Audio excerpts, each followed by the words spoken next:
Friends, do you remember the story of Cain and Abel? Cain killed Abel because God did not accept Cain's sacrifice. Now, did God tell Cain that?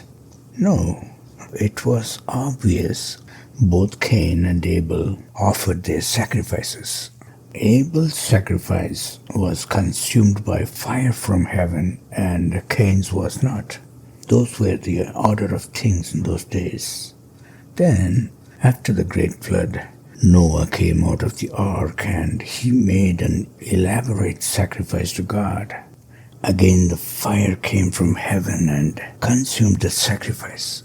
However, when Shem, the most pious among the sons of Noah, established ancient India, there had been a considerable amount of moral corruption set in among his people. Now, sacrifice that God ordained for humans did not involve consumption of any kind of liquor. However, the sons of Shem were really relying on the intoxication of Soma, and their sacrifices had become rather an excuse for consuming meat. The Iranian holy book Avesta accuses them exactly of that. And again, building an altar to place the sacrificed animal is a must. But here it was nothing more than a fire pit.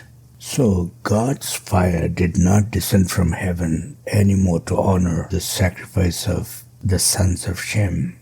Meanwhile, some people had mastered the art of starting a fire. They belonged to a Japhetic tribe of the Brihus, and they were called Angiras. Apparently, they used some rocks to create a fire. We read it in the Vedas. They were called Angiras because Ang means the ember and Ras means the essence of it.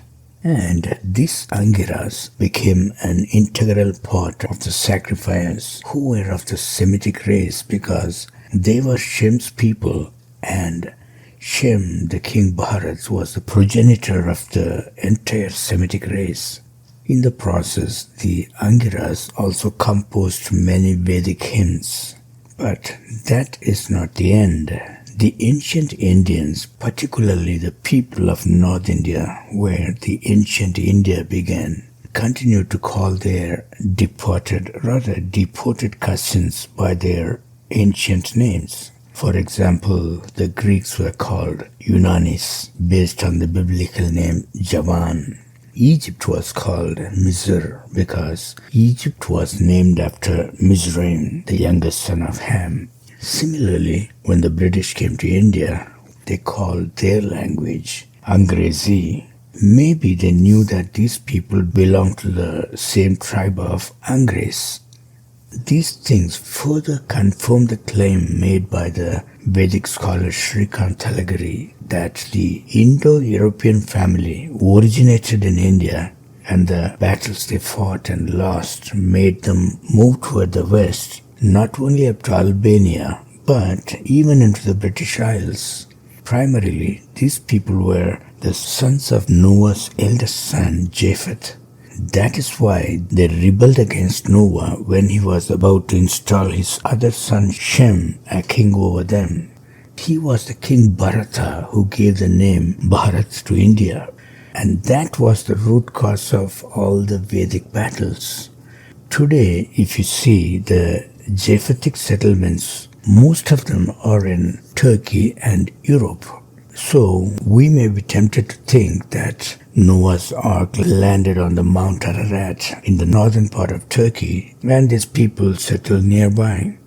But looks can be deceiving, friends. The truth is that they were all in India before coming to the Turkey region.